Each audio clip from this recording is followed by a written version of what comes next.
Hey folks, welcome back to our channel. Today we have an exciting tutorial lined up for you. We are diving into the world of website monitoring. That's right. We'll be using a tool called n8n, which is basically to build automations just like Zapier. With n8n, we'll create a simple yet powerful website downtime monitor. Yeah, so let's jump in. Yeah, I'm going to show like why we need a website downtime, like why we need to track this downtime and why it's crucial to keep an eye on it. You see, downtime refers to like a period when a website is inaccessible or offline. There are a bunch of reasons why it is why it's inaccessible.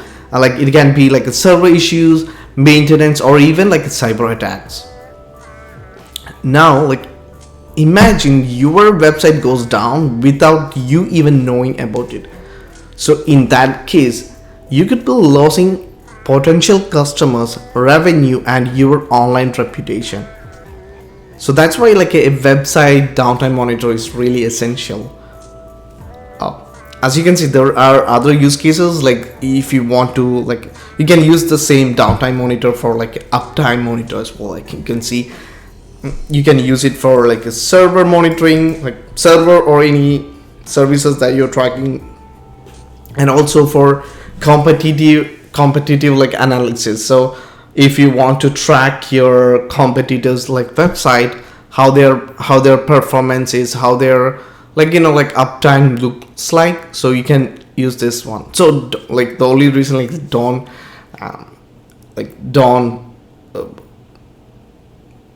do the bulk request to their website, they can block you, so keep an eye on it. Yeah, so next one. So yeah, so basically in this tutorial or for this task, you just need like these items. Like you need a website that you want to track, like you need to ping. Here we are going to use makeinfo.co, and another one is a service which is really important. Like here we are going to use n8n.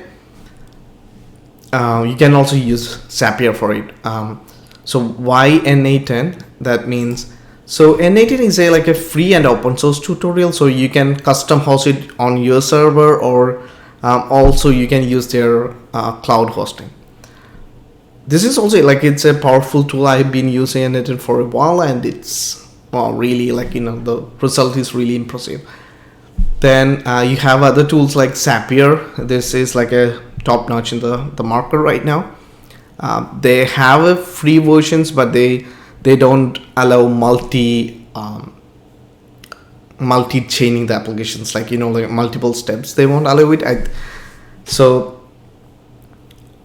But here you can write code, like using n8n, you can write JavaScript code inside it, and also like you can also do some kind of like a business logic.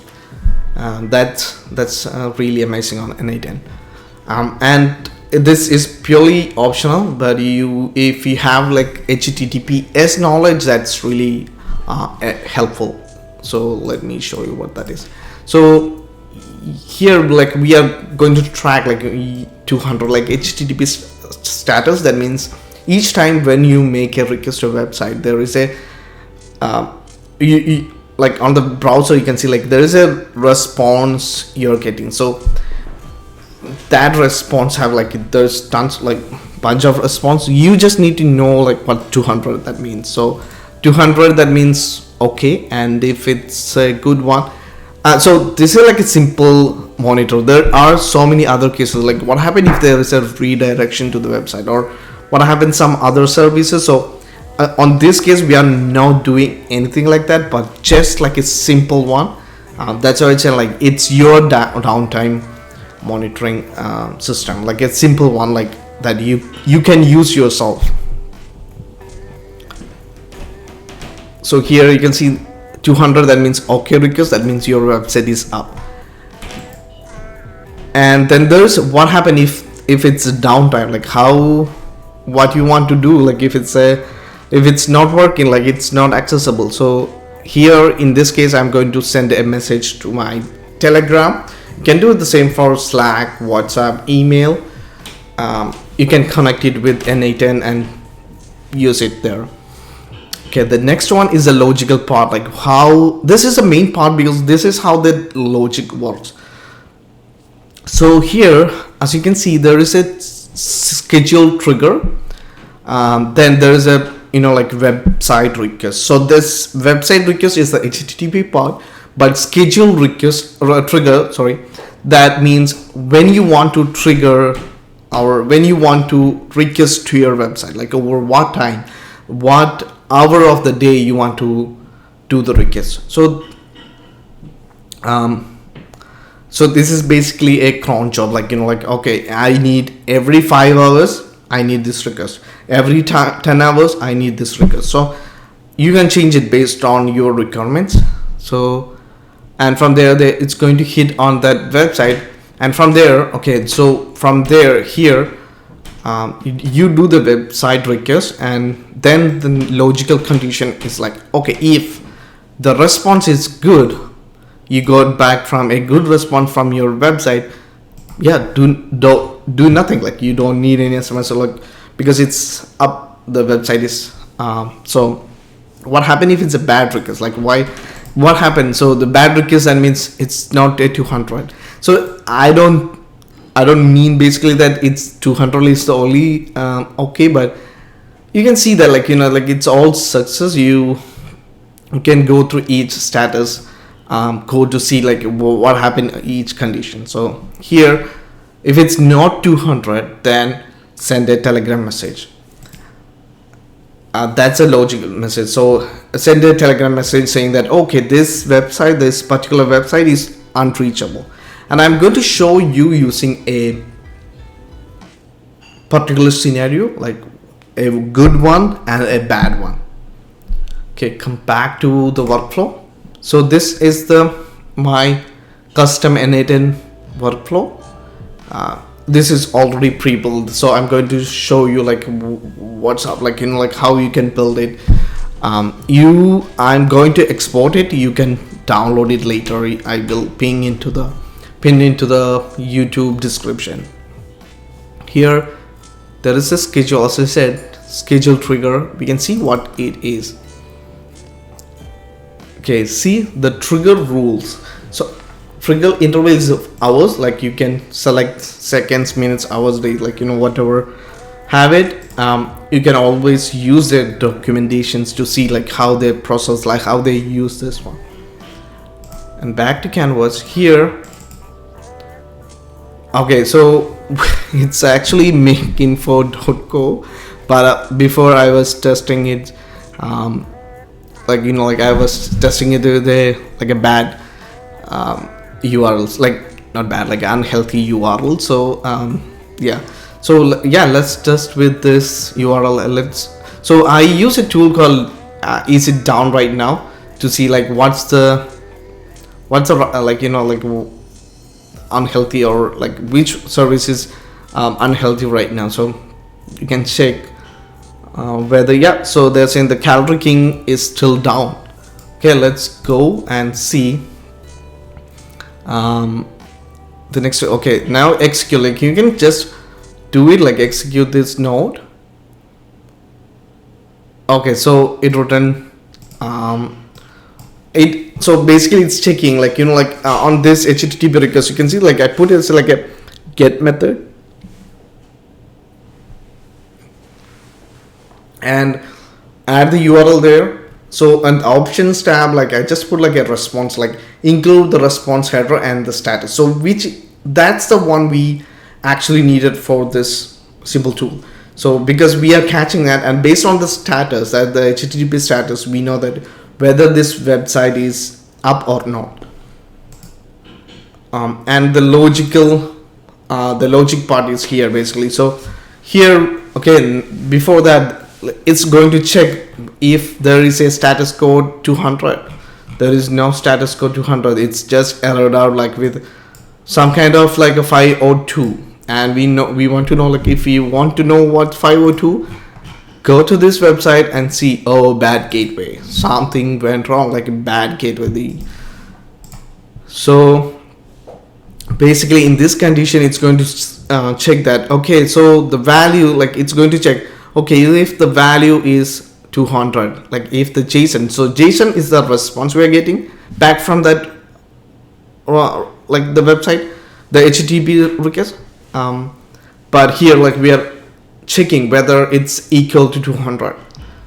No, there is no value like status code here, so that means something fishy about this request. So let's execute what happened, what will happen. So okay, so true. Okay, so say that this condition is not accepted, so it goes to the false.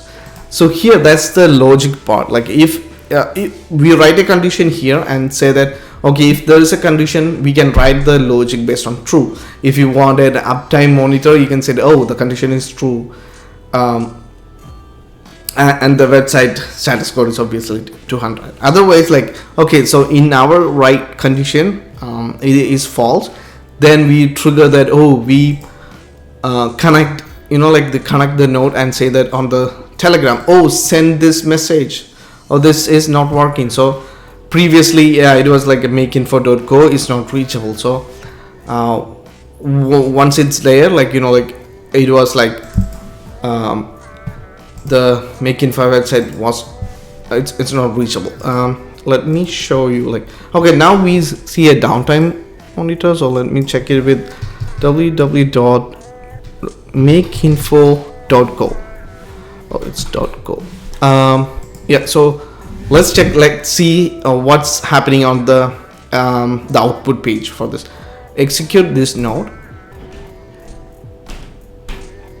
Yeah, so you got, like, there's no HTTP, like, like there's no mentioning on error, but you can see like a JSON format. You can see directly from here, and tada, yeah, see, status code is 200. That means the status, it's working, and you can see it from the right now. Okay, so so basically in n8n, like on the UI, the interface, it will always, like, when we click a node, it will open up in the input tab, it will open up the previous executed node, the result from that.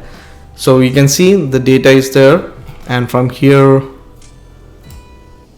okay, so it's going to check, like, okay, JSON dot status code equals 200, so the value is true. So value is true, so the condition is true. Don't send like from our logic, we know that, okay, don't do nothing, like don't send any SMS, like, or message to like from the Telegram. So that's it. Like, this is a simple one, and I hope it's really helpful for you. I'm going to add it, I'm going to export it, this workflow. You can use it for your own, make changes. That's it. Before that, I want to also show you, yeah, there's an active, like, if you don't know much about the n8n automation, so they have a tab, put it to active, otherwise it won't active for the production. So this is where, like, like whether it's a testing or whether it's a active automation, so like automation workflow. So always remember to do that. And yeah, so as always, thank you for watching, and I will catch you in the next video. Stay creative and keep building amazing things. Bye.